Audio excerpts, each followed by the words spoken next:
Man's purposes for, what are your purposes for money? Well, most of it would list three things: to provide for security, establish independence, create power and influence. That sounds pretty good. That's pretty typical of the advice that a young father would give to his graduating son or what have you. Those are the three targets. That's man's view. Let's contrast that with God. Man's focus is power and position. God's way is submission. Whoops, a little different. What's the emphasis? Man's emphasis is on rights and freedoms.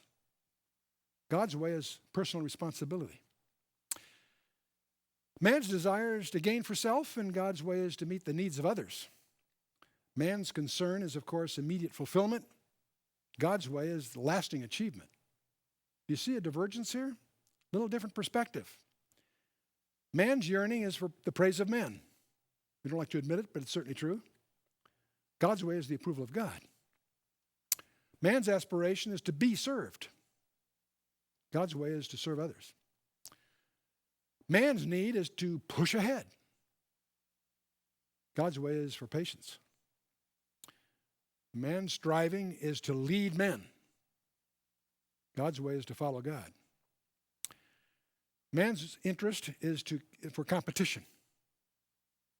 God's way is cooperation. Man's motivation is to self-glorification, and of course, God's motivation is God's glory. You can make many different lists like this, but clearly as we try to put ourselves in God's perspective, we get quite a different perspective of life itself. What are God's purposes for money? Well, the first one is provision. Second, direction. Third is fellowship, believe it or not. And fourth is demonstration. And they have their Old Testament references, but let's take each one in. The first one, provision, to provide basic needs. Olivet Discourse talks about that.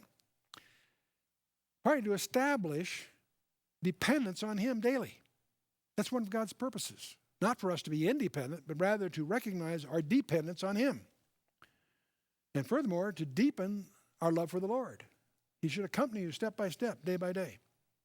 To develop a spirit of gratefulness. Boy, how precious that is. To teach us to live within our means. That's a tough one, but a real one. And to help us to enjoy our possessions.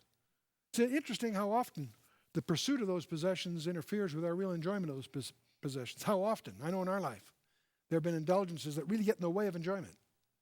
The maintenance turns out to be not worth the trouble. Second one is to confirm direction. This is one where God gives us direction. To build our faith and vision. To really determine who is the Lord of our life. And who's really running things. Who's in charge here. Another purpose God has for money is to protect us from harmful items. How often, if we had the means, we might dig ourselves a deep hole. I usually say the first law of holes is to stop digging. And, of course, to teach us patience. How impatient we are. We're always in a hurry. I'm always reminded of a sermon that Chuck Smith preached one day about, have you ever thanked God for the prayers He didn't answer? An interesting question. He says the time that he's reminded of that, especially when he hits his high school reunions and he meets the gals that he couldn't live without back then. And he praises God that God didn't answer his prayer. Anyway, to concentrate on true riches, God's perspective will draw us to focus in the right direction. The third thing is to give to other Christians. That is a very legitimate, appropriate ambition for us to garner and steward our wealth.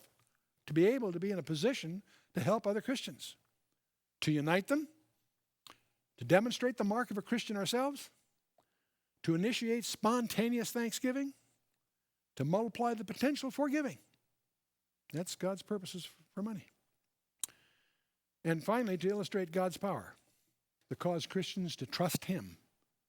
God uses that. In fact, one of my personally most important insights in life was to realize that every day God finds another way to ask the question, do you trust me? And is there any more powerful way that He does that than in our financial affairs? Do you trust Him? And that's what His goal is, to have us trust Him. And to mock the false gods of our age. That's one of the things he does. He'll provide in ways that makes it very clear it wasn't your skill or shrewdness, it was his grace that causes that particular check to arrive at just the right time because he has his fingerprints all over it. Another purpose that God has for money is to purify our lives and motives, to really focus ourselves on the basics, on the essentials.